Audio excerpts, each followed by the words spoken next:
அனைவருக்கும் வணக்கம். 2026 விருச்சிக ராசிக்கான ராசி பலன். இந்த ராசிக்கு பார்த்தீங்கன்னா 9ஆம் வீட்டில் குரு பகவான். தொட்டது எல்லாம் பொன்னாகும்.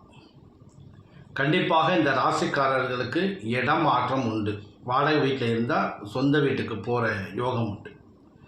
இல்லைன்னா இந்த வீட்டிலேருந்து இன்னொரு வீட்டத்துக்கு மாறினா இடம் மாற்றம் கண்டிப்பாக இவர்களுக்கு உண்டு.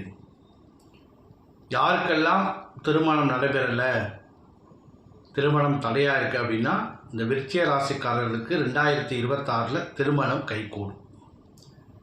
நல்ல யோகமான பலன் என்ன அப்படின்னு கேட்டிங்கன்னா, இவங்களுடைய உடல் நலத்தில் கொஞ்சம் கவனம் தேவை. சிறு சிறு பிரச்சனைகள் வரும். தேவையில்லாத உடல் நலத்தில் மருத்துவ செலவு வரும். அதனால் உடல் நலத்தில் கொஞ்சம் கவனமாக இருப்பது நல்லது. இவர்களுக்கு இந்த 2026 நல்ல சிறப்பான பலன். 80% இவர்களுக்கு நல்ல பலனாகவே இருக்குது. நினைத்தது எல்லாமே கைகூடும். நல்ல சிறப்பான வருடம். நன்றி, வணக்கம்.